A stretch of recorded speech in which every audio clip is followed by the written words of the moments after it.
Hey there, I'm Lee Ullman here with some big news from the National Young Farmers Coalition. We're partnering with Heritage Radio Network on a special season of The Farm Report. It's all about what's happening with the Farm Bill and how it impacts farmers and eaters. I am growing diversified vegetables on land that's been in our family for 150 years. And so with the pandemic, gentrification, property values going up, we had to sell the land and we lost it. Join us as we uncover the untold stories behind this massive piece of legislation that shapes how we grow our food, what we eat, and so much more. The problems we have had, those are things that come from earlier Farm Bill and USDA policy, right? Like Earl Butz, get big or get out. You know, it's my responsibility to know not only what I'm eating, but then like how that all came to be. And realize like, wow, like this piece of legislation, all this money, like it's technically something that I support as a taxpayer. While Congress debates the next Farm Bill, this is not just an invitation to listen. It's a call to action.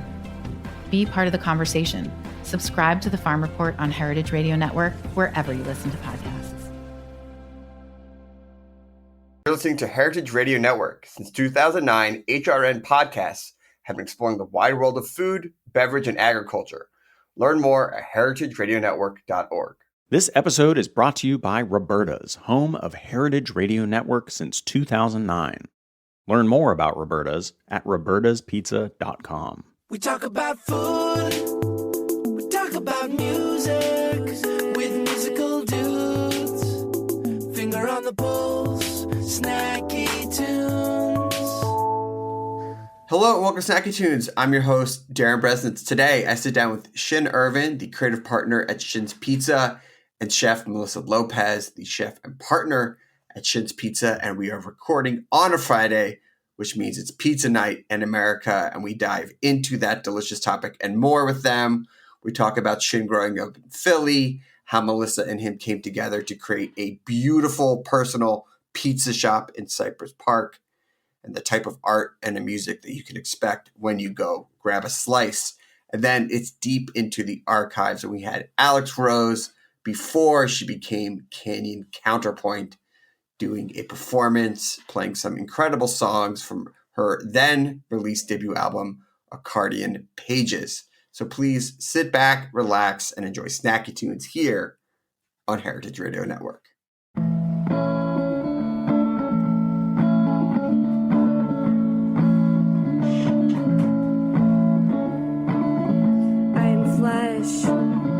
I am business.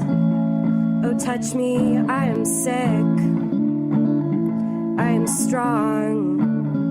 I am lustful in this abyss. I am neither formed. I am not full. I'm a great divide.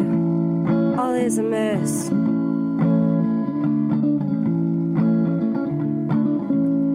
So kiss me, baby, while I'm wild and free. And tell me, Judas, are you my priest? And kiss me, baby, while I'm wild and free. And tell me, Judas, are you my priest? Open my mouth to impurities. Open my throat, let in the bees, so they can buzz and busy me. And kiss me, baby, while I'm wild and free. And tell me, Judas, are you my priest? Just kiss me, baby, and kiss me, baby, kiss me, baby, while I'm wild and free.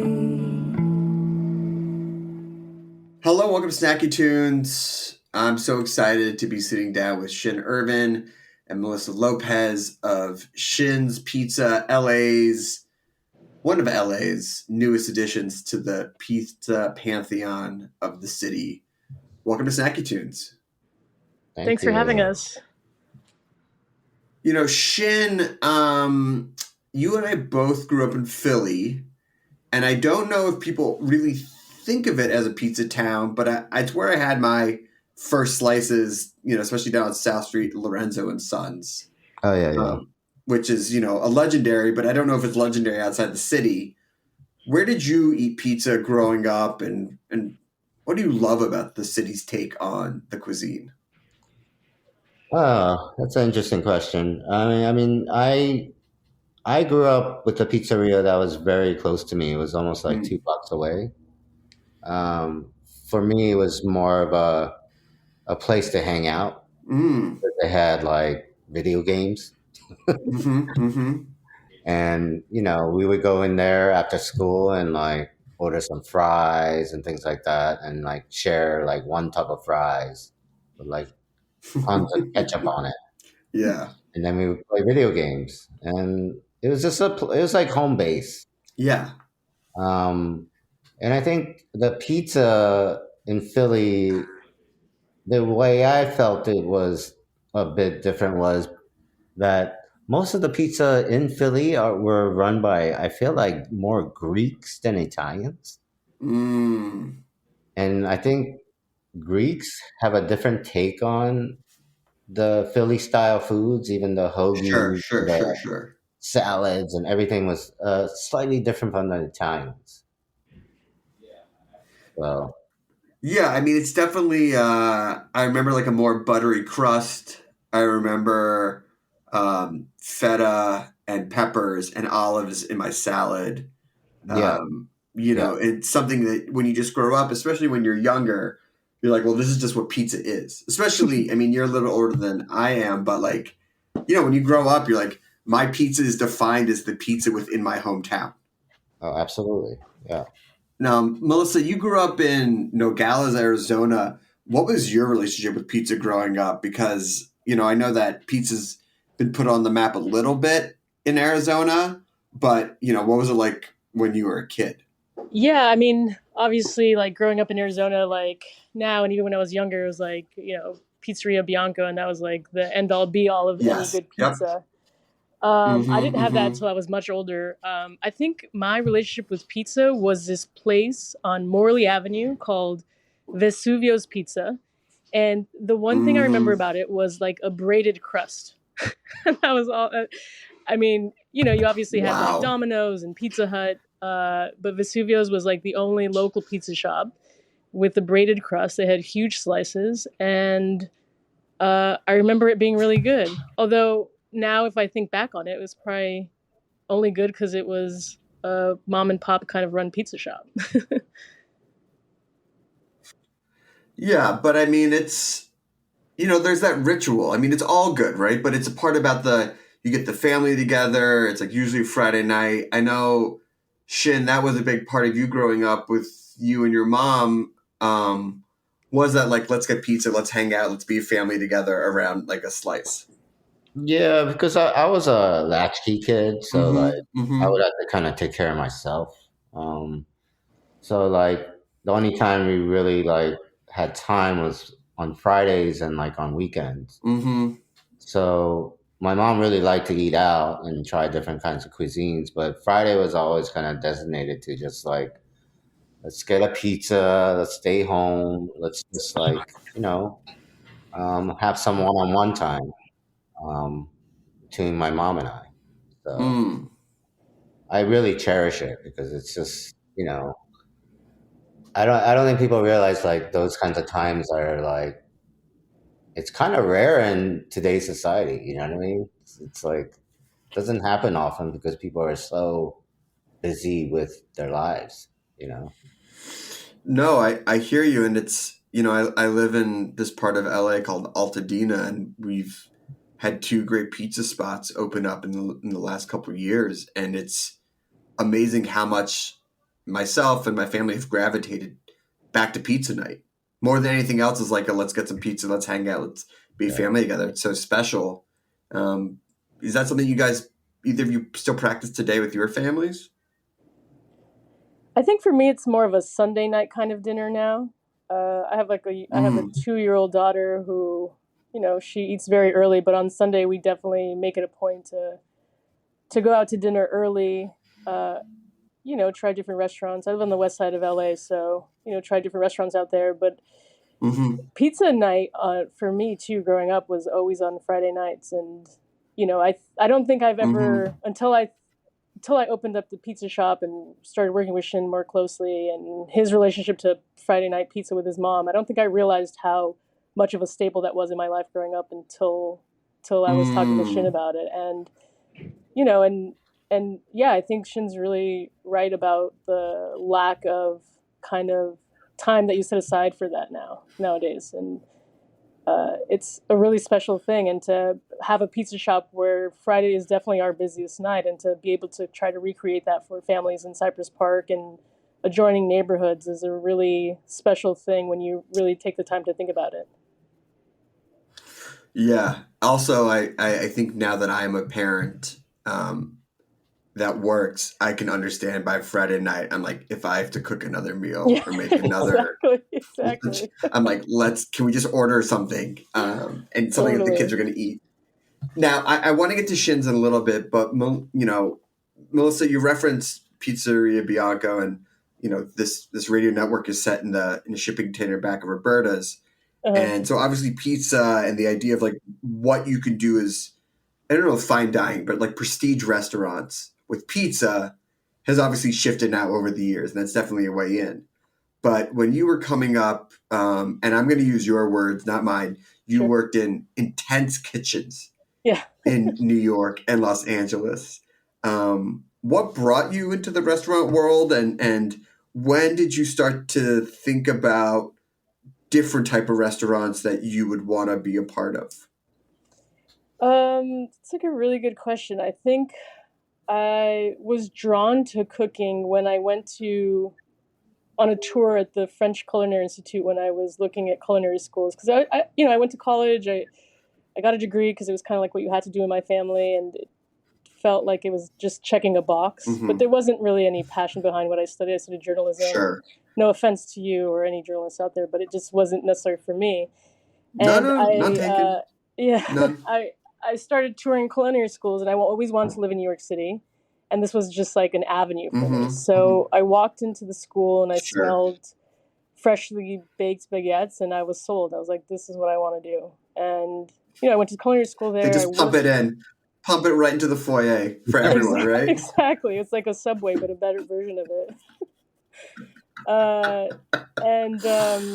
And that was it. I was like hooked, and school was very foreign to me. They spoke French. I had no idea what they were saying most of the time, and I remember being very overwhelmed, but always but very challenged, and like understanding that like it was a good uncomfortable feeling that I was going through every couple of days when I was going to school. And I was very lucky to get a job in a kitchen in New York.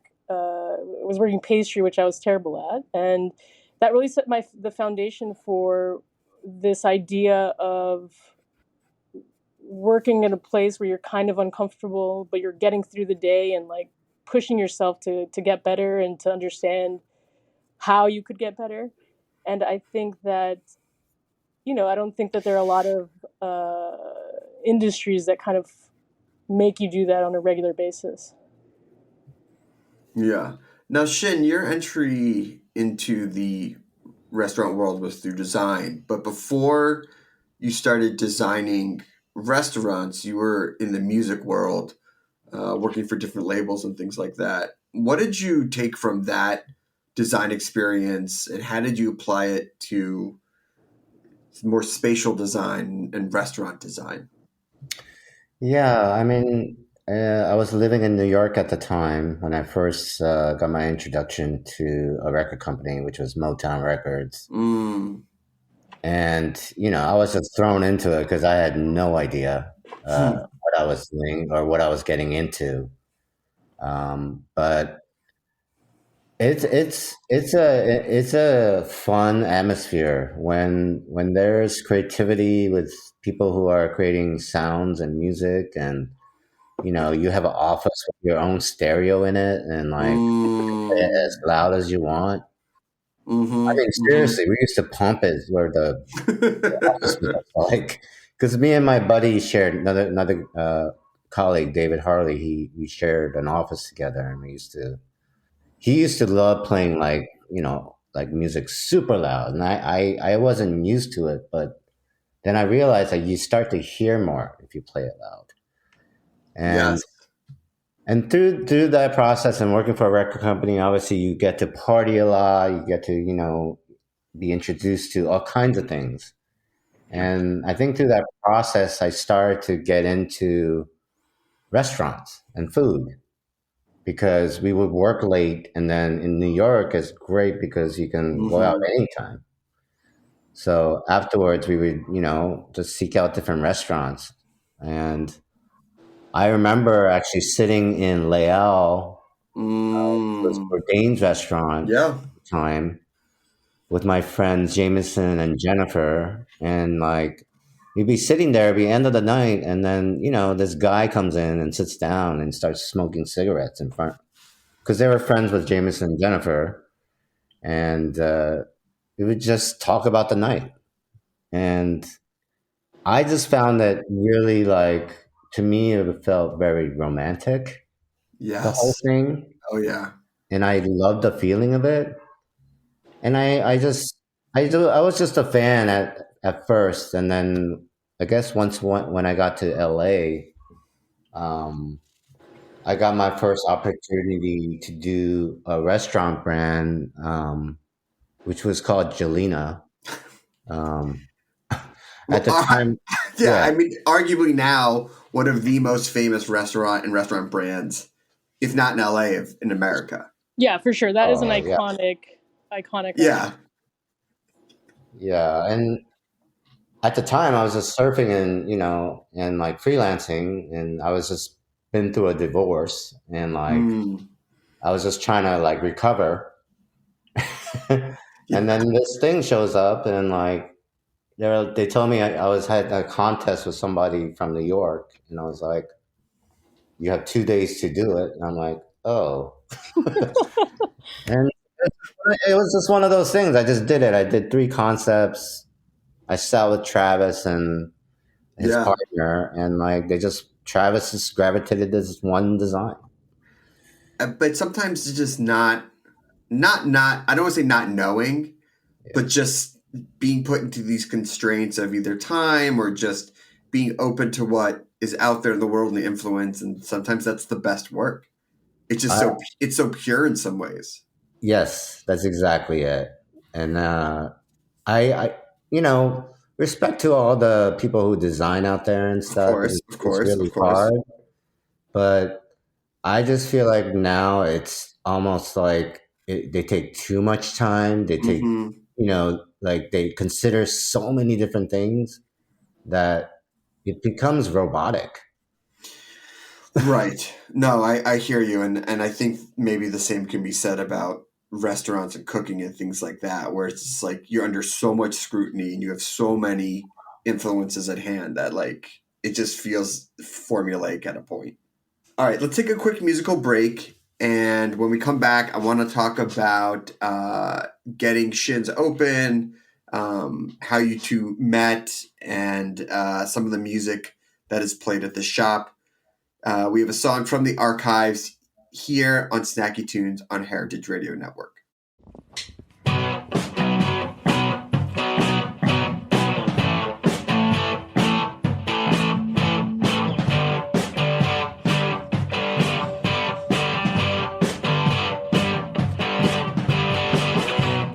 Got her hood, she's running through the forest. Run faster, she's got a lot for us. She can't go home too quick. Wolf's hungry, he hasn't eaten all day. Follow her, she's getting away. She knows she's got no time to waste.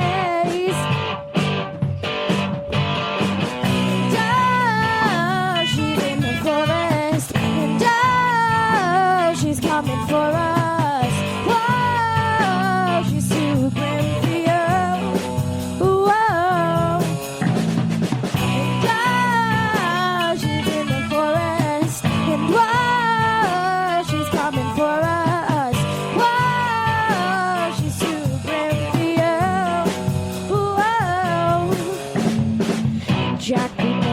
real Jack the Quick. Climb up your green candlestick. You're running out, but he's too slick. Jack's got your things, he's robbed your house, but you're too slow and he's gotten out. That giant's got one big bone to pick. And oh, she's in the forest. And oh, she's coming for us. Whoa, she's too grim for you. Whoa. And oh, she's in the forest. And oh, she's coming for us. Whoa, she's too grim for you. Whoa. Jack and Jill climb up their hill. Don't waste your time. No, don't stand still. I'm falling fast. I can't stand up. We're two, but soon we could be one. And Mom and Dad don't want us home. And Jill, she's stuck inside a hole. And Jack, he's really down on his luck. And fairy tales, they're getting old. The creatures in them, they are cold. No one wants to be bold. And we can wake up, we can shine the moon, be real. We're all young, we cannot feel. We're doing the things that we're told. And oh, she's in the forest. And oh, she's coming for us. Whoa, she's too grim for you. Whoa.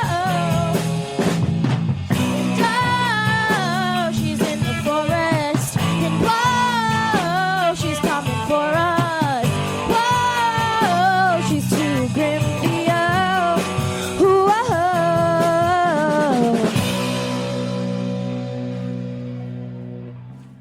Welcome back to Snacky Tunes.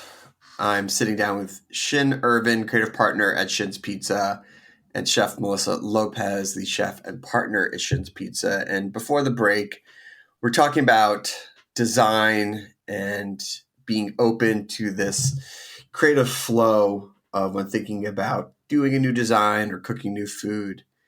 And Shin, you talked about not wanting to get in the way of food, but that the details and all the little touches do add up to the total experience. How do you find that balance to create an identity and give something its own visual language, but not be too overwrought to the point where it just feels that it's a mess? Yeah, I mean, that's a really good question. I really love that question. Because essentially that's how kind of I approach creativity and how design can interact with whatever it is, whether it's a beer company or it's a restaurant. For me, I always felt like my job was to um, everyone I meet is highly creative and talented, and they have their own views on things. And for me, my job is to kind of like take that element and translate it so that it can translate in a visual way without like screaming at you. I mean, yes, Right, there are right. certain designs and things that will scream at you, but there's a purpose for that. And for instance, like working with someone like Travis Lett, um, he is very particular. He has he has his own vision about what the world should look like and what his food should feel like and taste like. And my job is to kind of support that. It isn't to stand out. It isn't to like, hey, look at me. Like I rather be the guy in the background. And that's kind of how I approach every project. I love that. And Melissa, similar question to you. How do you make sure that the food is telling a story and represents a restaurant, but doesn't get in the way of being too complicated or too fussy? Yeah, I think I've been very lucky to work with chefs and mentors who have kind of always preached that less is more. You can like build a dish and build layers of flavor and, season throughout and all those very basic things. And I think that pizza is like the epitome of that. Like you have to be able to have a very solid foundation of dough and sauce and cheese and then build upon that. And even with the sides that we're doing, which is not typical of a pizza shop, to kind of cook sides to order and to build flavor and, a small little to-go container is not necessarily the easiest thing, but you have to be able to kind of push the limits and decide that, adding one extra thing or not adding that thing is going to make that dish memorable, and that's kind of my goal is to, when I'm testing something, to test it 15, 20, 30 times to make sure that like when people take a bite of that, then they're going to remember those flavors and that combination of ingredients. And I think that's a really, really cool thing to be able to do that with food. Yeah, it's that balance to create craveability and a wanting to return, which is so much about what a pizza shop is about like this is our spot. This is our place that we go as a family, or I go on, my lunch break. Shin, when did you first get the idea that you wanted to open up a pizza shop? When was designing restaurants for others no longer enough to scratch that creative itch? I think it really started like for me, like when I was in Costa Rica around 2016. At the time I was doing, I believe I was starting on the Line Hotel. With Roy?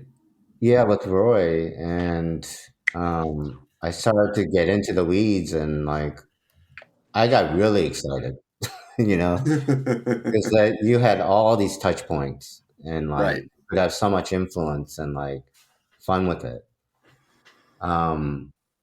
And then, I realized like this is something I would like to do if I could just like, if I had money and I just would do it myself. Right. And I thought like, well, maybe I can be also a smart business guy. Maybe I can get somebody that can help me support that. Yeah. So find someone else's money to help support that. Yeah. So exactly. But also he's my ex-business partner, but Rudy Majias, he was my partner at Folklore for I don't know how long, probably about 10 years now. And we actually, in the very early beginning, we opened a hotel together in Malibu. It was called a Native.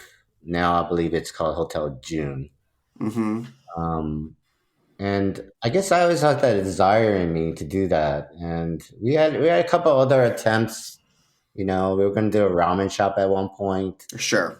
But to me, it was all a learning thing because it was like I'm back in school and, it's trial and error and see what happens.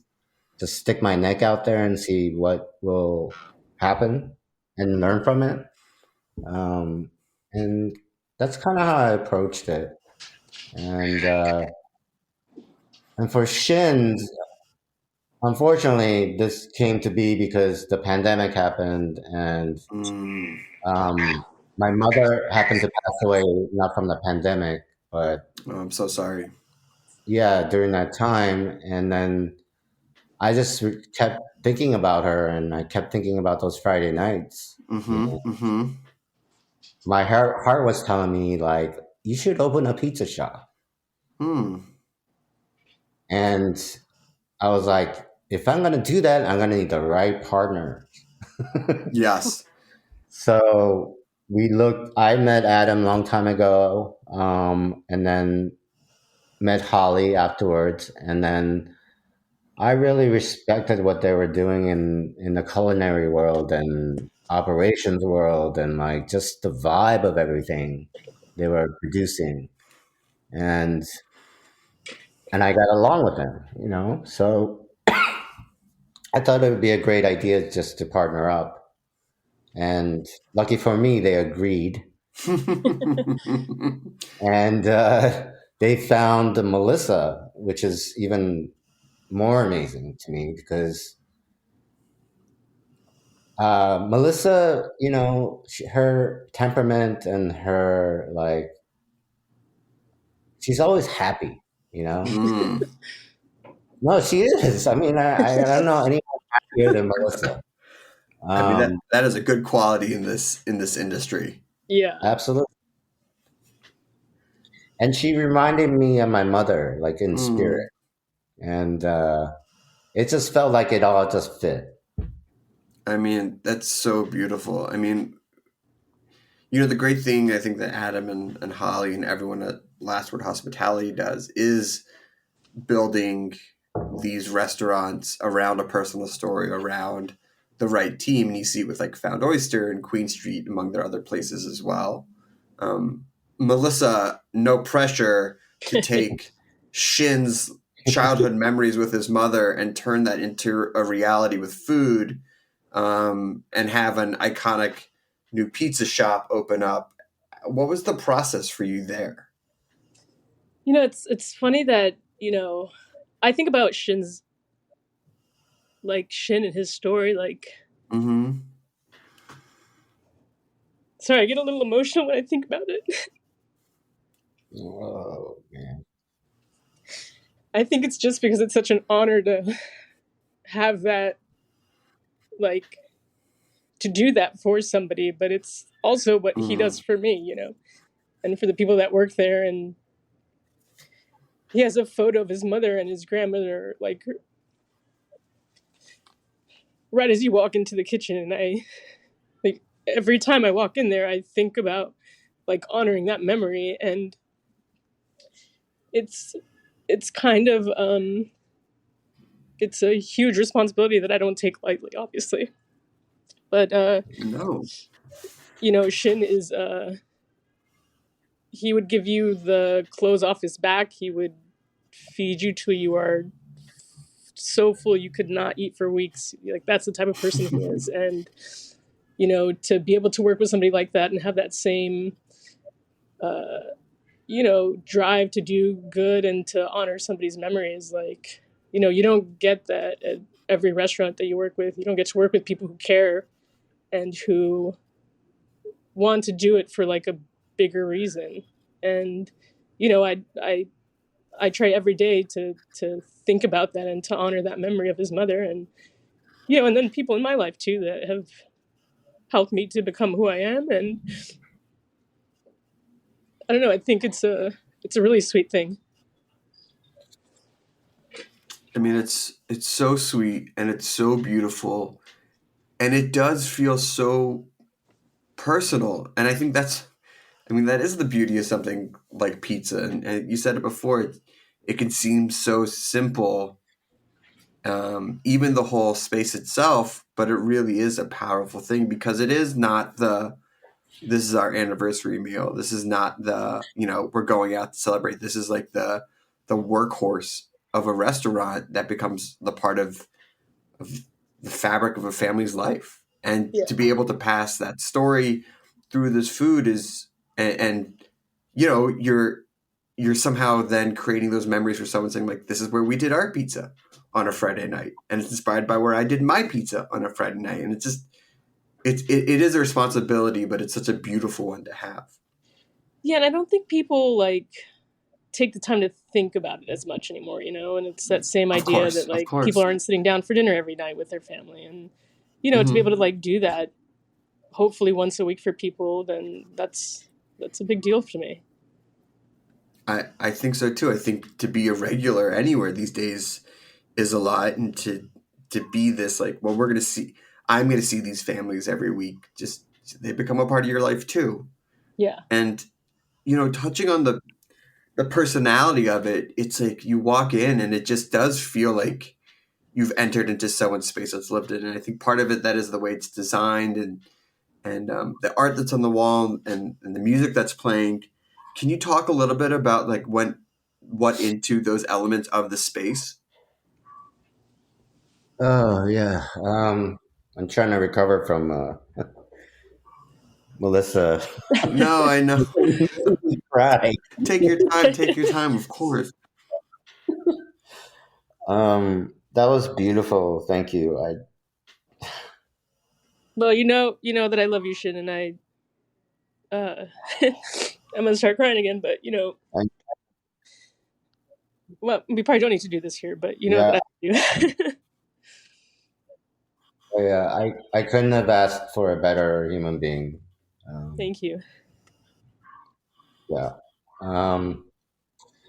Okay, design. I'm sorry. I don't mean to like try and move it along, but I want to give you the space to talk to each other and then also to answer the question. So take whatever time you need, of course. Oh yeah. I mean, for us, it was to me a group effort. It wasn't just like I had ideas, but obviously Adam and Holly know what they're doing. So Of course. we talked about this sort of like place where it just opens up to the street because we have such a beautiful wide sidewalk and a tree. And we wanted that kind of LA aspect of it to differentiate it from like the East Coast style pizzerias. So first thing was we needed to open that window and put a counter. And then the second thing we wanted was important was to see into the kitchen. That's why there's this big window where you can see the people behind the scenes. Just so much fun. Yeah, like like a live television kind of. Yeah, see it. And as far as aesthetics and things, for me, memories of East Coast style little places, even places in Tokyo. To me, like these little places, little gems. So I just took the elements that I liked. I like the color green. You'll see that in a lot of the branding these days too that we do. A lot of the stuff is green. I admit it, but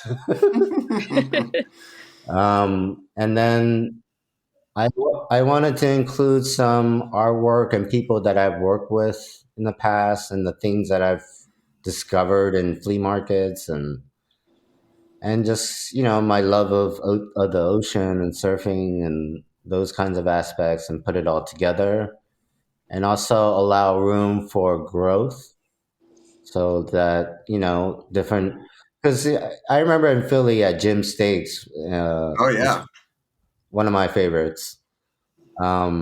You would stand up and eat a steak sandwich downstairs, and there was a signature wall of all the people that came through Jim Steaks, and everything in black and white and some in color, and just covered the whole wall.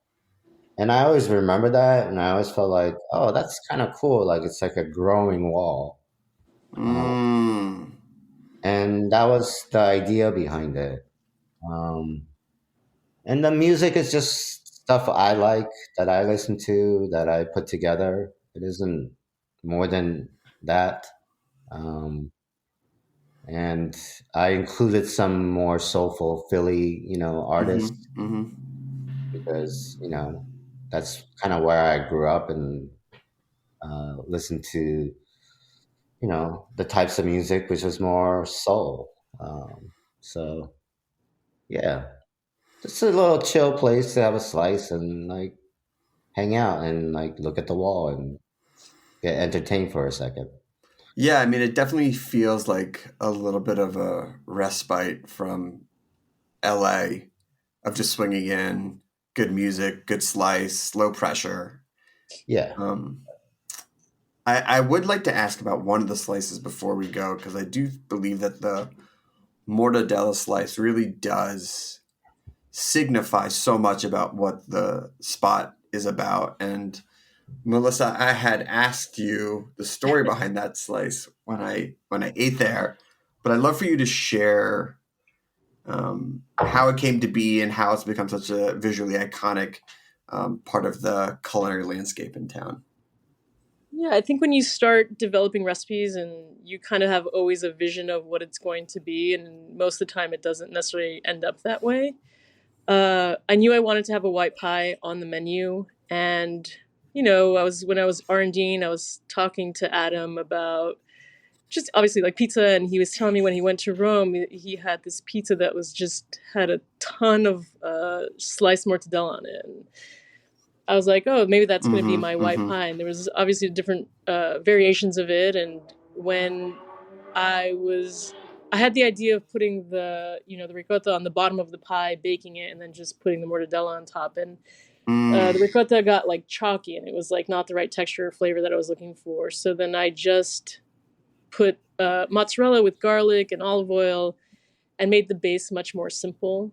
And I knew I wanted the elements of the ricotta, just the creaminess of that on the pie, and then just putting the sliced mortadella on top. And what I love about that slice is that it's the hot pizza and then the cold ricotta dolloped on top, and then the cold slice of mortadella. And I'm always a big fan of temperature variations in a dish, like a cold salad with a hot something on top.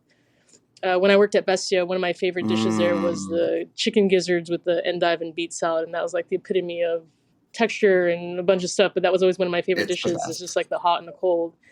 And I think that mortadella slice is that same thing, where it's super hot slice, cold ricotta that kind of like cools the temperature of the pizza so you're able to eat it, and then the just meaty, fatty mortadella on top. That's so amazing. I had that gizzard dish the other week, and I can absolutely now see the parallels between the two of them. It's incredible. Yeah. Well, listen, Shin, Melissa, congratulations on Shin's Pizza. Thank you so much for sharing so many stories and all the beautiful sentiments between each other. It's been a pleasure to have you on. If people want to stop by the restaurant or follow along online, where can they go? How can they get a slice and maybe make this place a part of their family tradition? So we're located at 1215 and a half Cypress Avenue in Cypress Park in East LA. You can visit us online at shinspizza.com and order directly from us. We sell slices online and whole pies and all our great sides, as well as Italian ice too. So you can get everything on our menu online. I'm obviously like honored to be doing this with Shin, and it's, having a pizza shop it's the hardest restaurant I've ever worked in. But to be able to hopefully create memories and rituals for people is going to be the most rewarding thing all at the same time. So beautiful. Well, thank you both. We have another song from the archives and then a live performance here on Snacky Tunes on Heritage Radio Network.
My name is Brandon Hoy, co-owner of Roberta's, a super duper awesome place. Roberta's is a very, very, very, very proud sponsor of the Heritage Radio Network. We're also super awesome. Thank you, Heritage. Alex Rose, welcome to Snacky Tunes. Thank you for having me. Long time friend and hanger out at parties, first time guest. Yeah. I think our friendship is, you know, when people are just like, oh, how'd you meet them? And you're just like, kind of like, you're like, oh, around. Well, it's like, well, literally we met around. I had another friend a few years back that Jess Rotter, who used to be a Mexican Summer. Oh, yeah. Yeah, now it's Latinata. Sure. That we ran into each other so much that we were both convinced that we had each other's phone number, and like we had like obviously texted each other to meet up. And then I was like, oh hey, I'll call you. Then I had to get her number from somebody. I was like, this is. And I feel like with you through Ben and Maggie. Yeah, absolutely through Ben and Maggie. And then there was like that 1 week where like 3 nights in a row, and I was like, we should just like let's just call this a friendship. Yeah, let's just. I think we're friends now. We'll call it friends. When we exchanged phone numbers, I think that was the real just like. Oh, I still don't have your phone number. You can get it from me. Okay, but I mean, exchanging friend phone numbers is still. I don't know. Can I get your number? I know, no, it's so dorky, especially because it's like. I don't know, because we like already had this like existing like foundation of friendship. Yeah. Then to sort of interrupt that and be like, "Yo, dog, I'm gonna try to intentionally hang out with you sometime." Is that cool? Yeah, is that okay? Because or it's like someone you see a bunch in like 6 months, and you're like, "Fuck, what's your name again?" Oh like, my god, I know. Oh god, that's the worst. It's I like, feel like hey. that happened to me last night, like 4 or 5 times. It's just like, oh hey, oh god, I've hung out with you like at least half a dozen times. I have no idea who you're now. Yeah. So anyway, besides being a new friend and totally rad and playing music, you have a good history, including radio, which is awesome. This is true. Let's talk about the show. About Domino Records on Eastfield Radio. So the format was basically like, you know, obviously I played some new Domino releases, and as well as from the Domino publishing catalog, which is pretty diverse. So I played, you know, a mix of indie rock and new shit that I really liked. It was kind of all over the place. It was like a bit schizophrenic. Not that old. Not that. I played that new and that old interchangeably. Like I'd play like I'm on Duel 2, like then, you know, fucking Blood Orange or They whatever. have that deep catalog. They do have a deep catalog. I knew that I was forever maybe in the good graces of Jeff Conklin, who was a great institution at that radio station. When he came downstairs from the office and was like, "Are you playing Amon Duel?" And it was just like made his day. He was like, I did not expect to hear that at 10 a.m. on a Monday morning. Like, which is great because you know when you like can get like the GM or the running station who hears music all the time. To absolutely, be like, I'm gonna get up and go talk to that music. That station was just on 24/7 in that office, and the fact like it was very special. And before that, you know, I had a radio show in college as well. One time I had 0 listeners. It was. Yeah. I could see the listener. I could see the traffic. Just dropping. I'm like, man, I really shouldn't have played that like UK subs song or like whatever I played. But yeah, so I did a world music and post-punk show in college. Oh, amazing. And that was really fun. The only listeners that I was 100% sure I had were like the dads of students. When I had college radio show, this guy Bud would call every couple of weeks. He was like his son ended up taking over my room when I moved down to my house. But like I knew for sure that I had like the dad population cornered. And which radio station was that? It was KWVA. Okay. I had the new. I had the new. It was so new. It was like if it had been out for like 3 weeks, it was like old. Were you like tracking for the for CMJ and stuff like that? Tracking for CMJ, and then also just like it was. I happened to be there like, at the rise of blogs. That's when I was on. So like any demo that someone coughed out would just make it. It's like we got like a 56 kilobyte rip, and I was like, that is great. We will put that on the air, and we will we would like rip songs from MySpace players to play. I mean, amazing. Yeah, so oh god. Yeah. Shit that would not fly now ripped at all. So many MP3s to play on the radio. Yeah. I know a lot of people do use Spotify and like other streaming services to DJ, and you can really tell the difference. Like what if the internet would? Well, I guess this is an internet station, so if the internet went down, we'd be fucked. But yeah, I mean, there's a new that new streaming service that's coming. That's like all the tracks are like FLAC files, and it's like $20 a month. Interesting. So pick up your. They're flat. It's like uncompressed. Like you don't lose any audio. Lossless. They're gigantic files. Which is crazy that they're doing it streaming. So like I'm not really sure how. How is that? How? Yeah, how's that going to work? That's amazing. You need one of those college T1 connections. Yeah. Yeah. You need, all right, let's hear a song. Yeah. Okay. Sure. Forget compression. Let's hear it live. Yeah. What are you gonna play for us? Oh, what am I going to play? I don't think this song has a name. Some further background. I don't actually play shows or have any recordings. Which is why this is so great. So this is very special for me. I used to play the coffee shop circle in Seattle, which is very embarrassing. I can't believe I just said that out loud. So this is actually the first time I've played like just me and a guitar. Maybe in 6 years. Well, I mean, your biggest downfall is that you talk about it in your Instagram profile.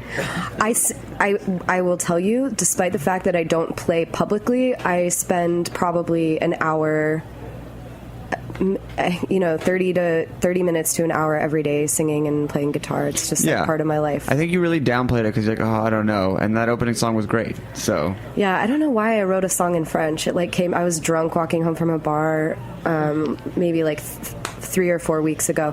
Oh yeah, all of these are very new to. I don't know. This is the new. It's the new. I come from that like jazz improvisation mindset where I'm like, if you can't play it right the first time, why play it at all? Okay. All right. So let's get. Okay. Well, let's call this track number 1. Oh yeah. It's actually 2 weeks in a row where we have unnamed new stuff that's like just not named. So. That new. Oh, it's really loud. I'm sorry, Liz. I'm going to turn this down a little bit. Okay. That suits me better.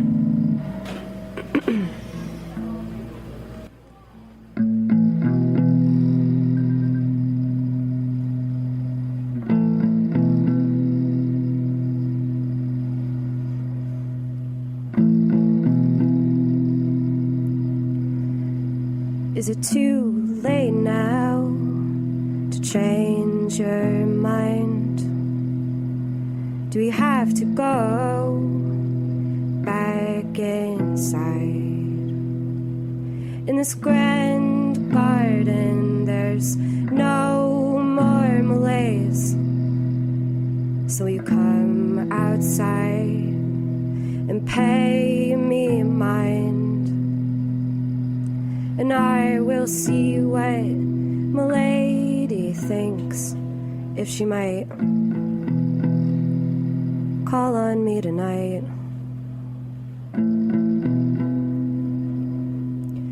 She is out of sight, you know I'm right. She is luxuries, she is dreamy things. She's a lady in the high castle, whose empire never ended. And I feel alive, inspired by some mad god. And I will arrive if she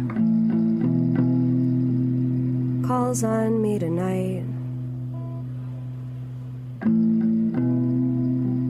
I hope she calls on me tonight.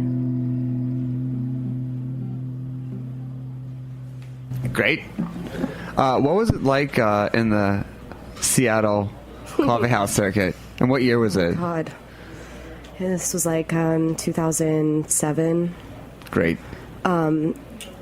Pretty bleak. Lots of people tamping espresso drinks and. Trying to think of Seattle bands. The Blood Brothers. Have you ever heard of them? Wait. I'm going to see them. Who is it? I know they're doing that massive reunion. Yes. I'm so excited. I have tickets. We saw them at so FYF, and they were incredible. I mean, like they I mean, when we saw them, they played. I went to school in the Northwest, and they played all the time. They actually did my radio show in college. Wait, where did you go to school again? University of Oregon. Okay, I went to the University of Washington. Damn. Get the fuck out of the station. Damn. They came on the radio show and they were dicks. They came here? Oh. No. When I was in college, I was so excited, and they were just dicks. And from like the first 10 seconds, I was like, "This is a terrible idea." By the way, so 2007. Yeah. What was the any contemporaries? I'm trying to think. I mean, this was sort of around the same time as Tiny Vipers, I guess, was kicking around. She was a solo girl. Contemporaries. I don't think any big names really rose out of that. But sure, Tiny Vipers was, she was signed to Sub Pop and put out some records and had a pretty small following, and I really liked her music. So I guess it was kind of like that. It was just me and an acoustic guitar. The songs were very different. I mean, not that these are very mature, but they were very adolescent and bratty. Yeah. What was a topic of the... I feel like I was always trying to come up with clever ways to basically be I'm stoned, but in a clever way, and sing about it and be I think, oh God, I can't even believe I'm talking about this. I think I wrote a song that was I arrive red-eyed but ready. Wow. Why? No, just no. Yeah. I just look back on that. I actually don't even really remember most of those songs. I've probably written, in my mind, maybe 40 songs, and I only kind of remember the ones I've written recently. What was your knit cap game like? My knit cap? Yeah. Oh God, I did. I had a frumpy girl hat for sure. It was Frumpy great. girl hat? That's what my friend Luke calls them. Frumpy girl hat. I never thought about it, but I guess they are kind of frumpy. They're not great. They were, those ones that sort of sit a little farther back on your forehead. I lived in the Northwest. You don't need to tell me about the frumpy girl hat. I was just kind of seeing if you subscribed. It was great for the weather, though. Yeah. It's just throw this on. Yeah. If it gets a little wet, it's okay. It's not that expensive. Exactly. Yeah. And then your hair's kind of dry. Yeah. You get to wherever you're going. Yeah. Dry enough. Yeah, dry enough. The Northwest motto. Yeah. It's dry enough. I'm not going to use an umbrella. God, why would I use one of those wonderful human inventions to stay dry? Saying that you play 30 minutes to an hour a day, but not really playing, what is the kind of inspiration for it, or?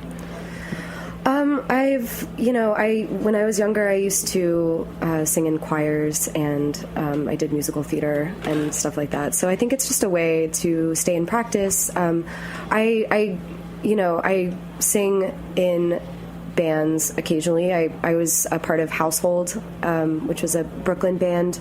Played maybe 6 or 7 shows with them earlier this year. So I kind of bop around. I prefer to sing, but I've spent so much time. I feel like it was after I broke up with my ex-boyfriend a year and a half ago. I live by myself now, and I'm oh, cool. This is a practice space and an apartment.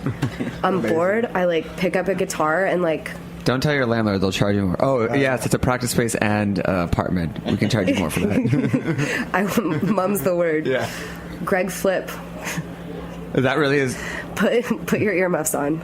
Yeah, Wait, that's his name. Greg Flip? I definitely thought he was a scammer. And he's in real estate? He's in real estate. So what does he do with apartments? Well, I'm sure he flips them, rents them. There we go. Yeah. Thank you. I think it's short for Filopovich. Actually, my landlord was in a boy band in, where is his family from? A very small island from... anyway, on the opposite side of the world. I don't want to say Fiji, but where is he? Oh, well, I'm blanking on it. But he was in a boy band, and I looked up pictures on the internet when I Googled him to make sure that he wasn't a fake person. Yeah. Flip. Darren just went through trying to find a new apartment, and awful. It was 2-bedroom for in Williamsburg for $1,000 a month. Just wire me the money, and we'll send you the keys because I don't want to come down from upstate unless the money's not real. And that's okay. Sure. Dude. I'm just gonna burn this. I'm just gonna light this on fire and send you a photo of this. Seriously. Why don't we get another song? Sure. Crank on. This is new part 2. Cool.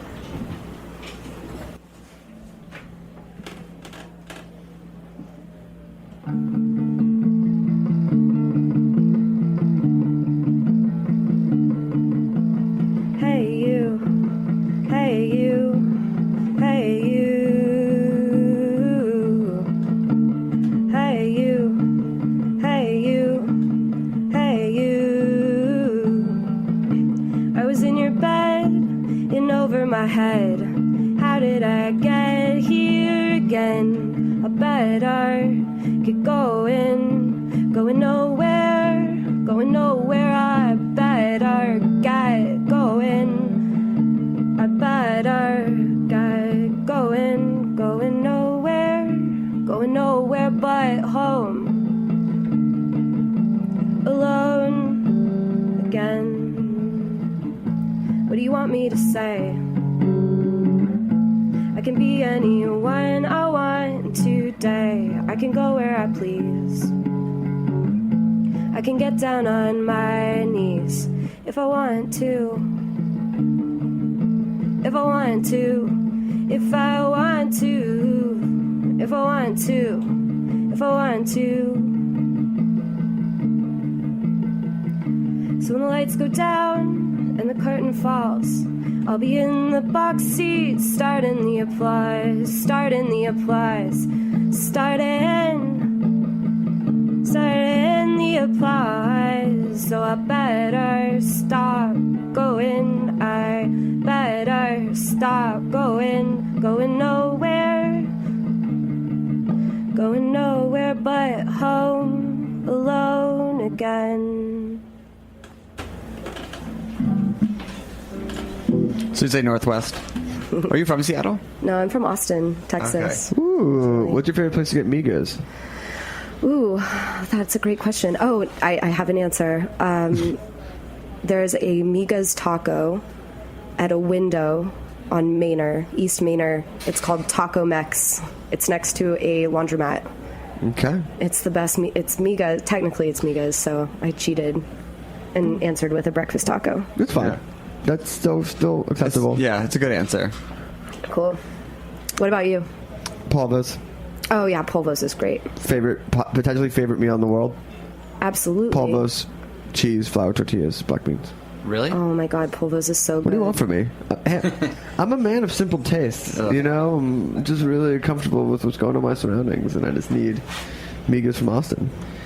Anyway, I could talk. God, let's just talk about Mexican food for the rest of our lives. Where's your favorite Mexican food place in Austin? I agree with you. I think Polvo's may be one of my favorite places. Boom.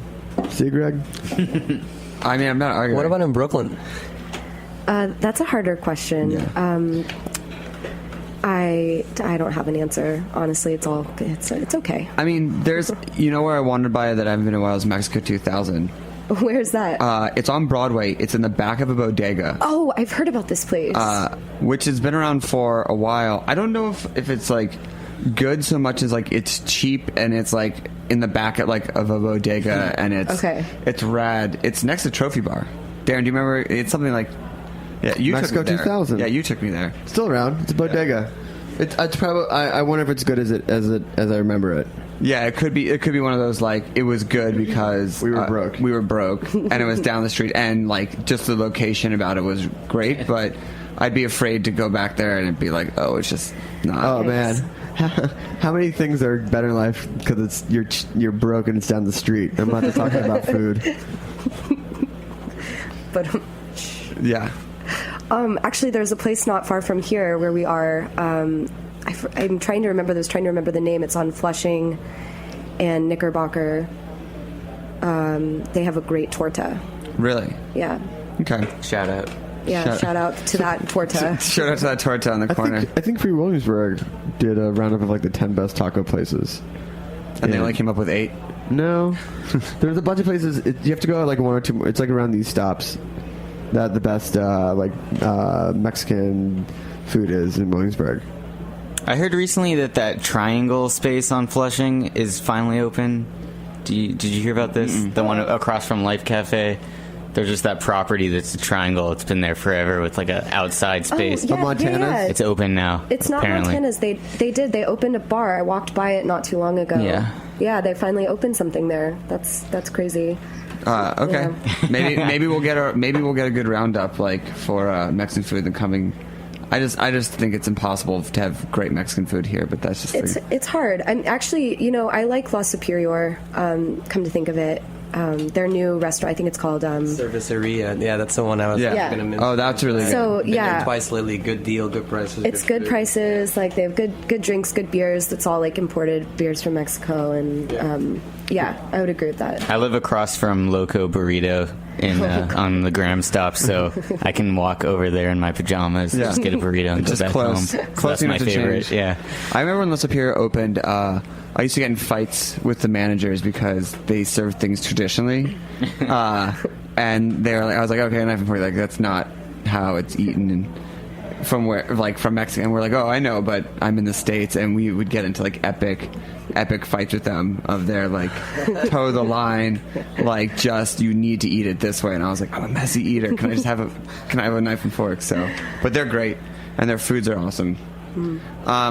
We want to make sure we get time for one more song, but since you're not playing out that much, how can people potentially find you when you do like hop on Cameo Friday nights, secret vocals or guest shows or side projects with certain John Chavez? I do. I have a project called West Wing, and I'm mentioning it here so that it sounds more real. Based on the show?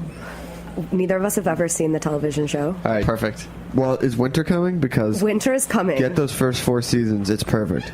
Winter is coming, and that's when we will have band practice again. Cool. But yeah, thank you so much for having me. This has been really fun. This is really chill. We're just like eating pizza and hanging out in the back of Roberta's. It's awesome. Yeah, today is like good buddies type snacky tunes. Yeah, shout out to Jay Stroud, who's been our silent guy in the corner. Yeah, I can't wait to drink this. Jay brought us homemade Negroni? Barrel aged Negroni. Oh, yeah. Experimented with those. Original Negroni recipe. That's awesome. Can dig it. Nicely bottled. And then next week, I'll be gone for a little bit. I got to see who's on. But we have Toy City's on next week, which will be awesome. And Psychic Twin the following week, which will be great. Psychic Twin will be a cameo as well. Oh, that's with Black Kids. As a matter of fact. Yeah. Look at that! Look at that full circle. She's great. We'll be out, and just want to say super excited for the Flyers tomorrow at the Garden. This is maybe the year. Oh man, and it's fall. I guess it was fall during last week's show. Yeah. It was really, not that you would know, but happy fall. It's all reversing. It's summer right now. Yeah. Well, shout out to Cameo. I'll be there Friday night at 11:59 when the doors open for the late night. One more from Alex Rose. Take it away. Cool. Thank you. Thanks, everyone. All right. This is also, I wrote this last week. New part 3. Yeah. So it's kind of, all my songs are kind of rough and demo-y. See, this capo is amazing. Okay.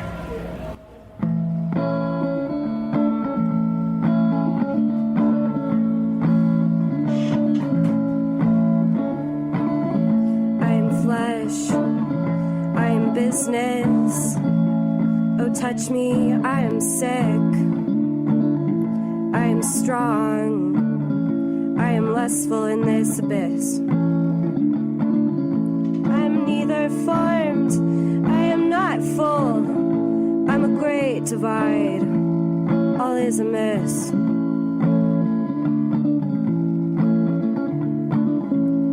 So kiss me, baby, while I'm wild and free. And tell me, Judas, are you my priest?